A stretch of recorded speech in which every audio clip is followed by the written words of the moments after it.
बहुत ही important topic है ये, तो प्लीज़ आप मेरा ये वीडियो पूरा देखिए ताकि आपको पता चल सके कि डिवोर्स के वाक़ई में क्या कारण हैं। सबसे पहला कारण है इमैच्योरिटी।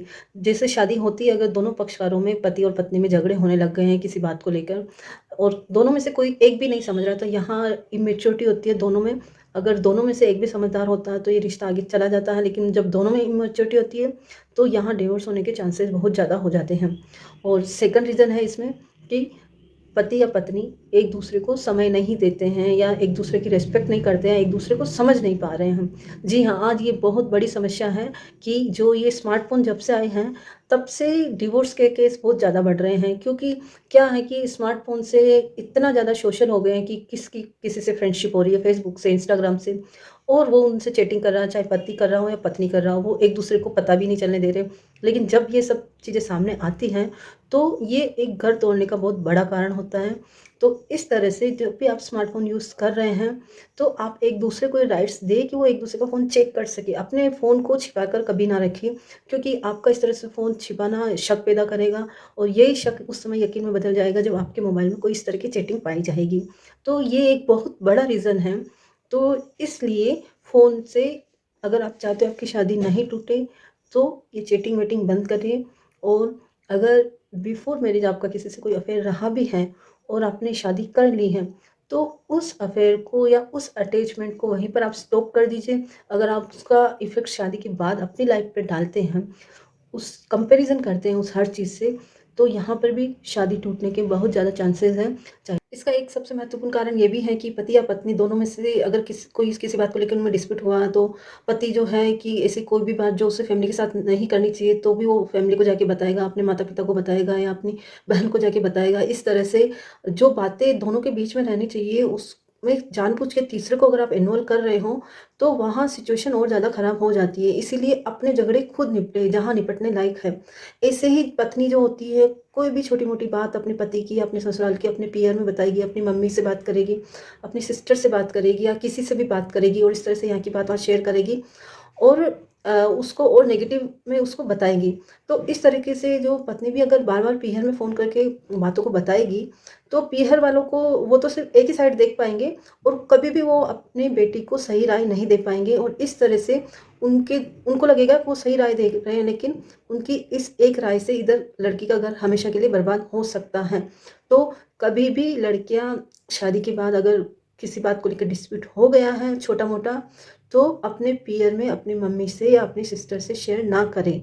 आफ्टर मैरिज भी अगर किसी का एक्स्ट्रा मैरिटल अफेयर चल रहा है कि शादीशुदा होते हुए भी वो अपनी पत्नी को या पति को किसी प्रकार से धोखा दे रहा है और या दे रही हैं, तो ऐसा लगता है कि शायद वो कभी पकड़ में नहीं आएँगे, लेकिन कभी ना कभी वो सबके सामने उनकी गलत बात सामने आ ही जाती है। तो इस तरह से अगर आप चाहते हो कि ये शादी आपकी नहीं टूटे, तो आप इस तरह से एक्स्ट्रा मैरिटल अफेयर में बिल्कुल भी ना फँसे। ये सिर्फ़ वही 4 दिन की चाँदनी वाली बात होगी, क्योंकि पूरी लाइफ़ आपकी ख़राब हो जाएगी। एक इंप्रेशन आपका ख़राब हो गया अपने पार्टनर के प्रति, तो वो भले ही वो आपके साथ रह लेगी या रह लेगा, लेकिन आपको दिल से वो रिस्पेक्ट कभी नहीं मिल पाएगी। और इसका डिवोर्स का नेक्स्ट रीज़न है पति, ननद या सास के द्वारा बार-बार पत्नी को गाली देना, उसको नीचा दिखाना, बार-बार ताने देना। ये भी एक बहुत बड़ा रीज़न होता है जिससे कि डिवोर्स के केस बढ़ते जा रहे हैं। और इस तरह से जब तक जो लड़की है वो सहन करती है तब तक करती है, जब उसकी सहन शक्ति से सारी चीज़ें बाहर हो जाती है, तो फिर वो चुप नहीं रहती है। फिर उसको कहीं न कहीं ऐसा लगता है कि जो होगा जो हो जाएगा, मुझे अब इन चीज़ों से मुक्ति पानी है। तो ये भी एक डिवोर्स का बहुत बड़ा कारण है। तो अपने घर की बहू को कभी भी इस तरह के अपशब्द कभी ना बोले, ना ही उसके घरवालों के लिए कुछ बोले कि वो आपके खिलाफ खड़ी हो। इस बात का हमेशा ध्यान रखिए।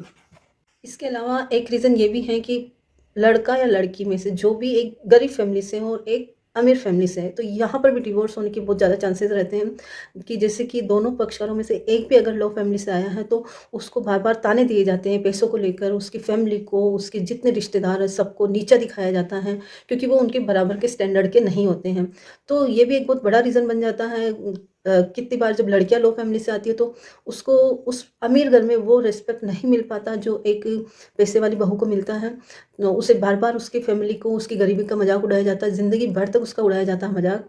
और ऐसे ही अगर लड़का अगर गरीब फ़ैमिली से और लड़की हाई-फ़ाई फ़ैमिली से आई है, तो उस वो लड़की उस लड़के को कभी जीने ही नहीं देती है, हमेशा उसकी फैमिली से अपनी फैमिली का कंपैरिज़न करेगी और बार-बार उन लोगों को नीचा दिखाने की कोशिश करती है। तो यहाँ पर भी बहुत अधिक चांसेस हो जाते हैं कि डिवोर्स हो जाते हैं, रिश्ते टूट जाते हैं। तो कभी भी अगर आप अपने से लो फैमिली में शादी कर रहे हैं, लो फैमिली की लड़की ला रहे हैं या लड़का है लो फैमिली का, तो कभी भी इस चीज़ से कंपैरिज़न नहीं करें, ना ही उसे बार-बार नीचा दिखाने की कोशिश करें, क्योंकि सहन करने वाला एक हद तक करता है, उसके बाद वो सब कुछ भूल जाता है, वो अपना नेक्स्ट स्टेप लेगा ही लेगा। तो इस तरह से पहली बात तो शादी हमेशा बराबर वालों में ही करवानी चाहिए। तो ये बात भी ध्यान देने योग्य है कि कितने पेरेंट्स ये सोचते हैं नहीं पैसे वाले से शादी करवा दी तो अच्छा, और लड़के वाले भी सोचते हैं नहीं पैसे वाले घर की लड़की है तो हमारे घर में आराम हो जाएगा, हमें सब कुछ मिल जाएगा। लेकिन आपका जो जीना मुश्किल हो जाएगा ना, वो आपको नहीं दिखता है। तो पहले से ही जो शादियाँ जो होती है ना, इसीलिए बड़े-बुज़ुर्ग कहते हैं कि शादी हमेशा बराबर वाली फैमिली में ही करवानी चाहिए। पत्नी अगर बार-बार ये अपने पति को कहती है कि वो अपने माता-पिता को छोड़ दे, अलग रहे, हम अलग रहेंगे, हम अपनी लाइफ़ अलग से बसाएँगे, तो ये भी एक तलाक का बहुत बड़ा रीज़न हो जाता है। क्योंकि देखिए कि कोई भी लड़की अगर शादी करके जा रही है, तो इसका मतलब ये नहीं कि वो अपने पति को अपने माता-पिता से अलग ही कर ले। लड़का भी अपने माँ-बाप से बहुत अटैचमेंट होता है उसका भी, वो इतनी आसानी से क्यों अलग होगा, और वो अलग ही क्यों होगा पहली बात तो। उसकी ड्यूटी है उसके पेरेंट्स, और उसको अलग होना भी नहीं चाहिए। तो इस तरह से जो लड़कियाँ ज़िद करती हैं, पत्नियाँ ज़िद करती हैं अलग होने की, तो ये भी एक बहुत बड़ा वाला रीज़न बन जाता है डिवोर्स का। तो इस तरह से किसी भी लड़की को पति को अपने पेरेंट्स से अलग नहीं करना चाहिए, क्योंकि अगर वो पेरेंट्स को अलग कर रही है तो वो एक बार ये देख ले कि उस लड़की के, उस पत्नी के खुद के पेरेंट्स भी उसके भाई-भाभी के साथ रह रहे हैं या नहीं रह रहे हैं। अगर वहाँ उसकी भाभी अगर अपने सास-ससुर को रख सकती है, तो यहाँ की बहू अपने सास-ससुर को क्यों नहीं रख सकती? तो ऐसी सिचुएशन कभी नहीं आने दें अपनी लाइफ में कि पेरेंट्स को अलग कराएँ। इसका लास्ट और सबसे महत्वपूर्ण रीज़न है डिवोर्स का कि पति जो होता है वो अपनी बीवी में और अपने घरवालों में सामंजस्य नहीं बिठा पाता है।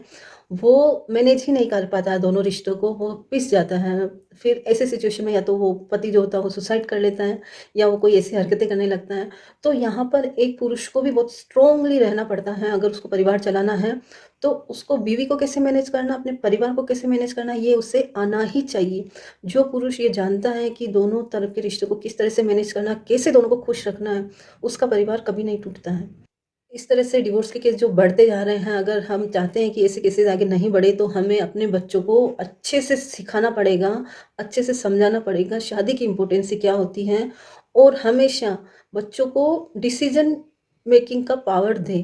हर डिसीज़न आप नहीं लें। जो डिसीज़न अगर आप लेंगे तो उसको ये भी पता नहीं होगा फ्यूचर में जाके कि उसके लिए शादी का डिसीज़न सही है या नहीं है, उसके लिए डिवोर्स का डिसीज़न सही है या नहीं है। तो उसको भी डिसीज़न लेने दें, बच्चों को शुरू से सिखाएँ डिसीज़न लेना, ताकि उसको अपने अच्छे और बुरे का उसे ख़्याल रहे, और ऐसे सिचुएशन से वो कैसे हैंडल करे, वो अच्छे से समझने लग जाए जब तक। Thank you so much.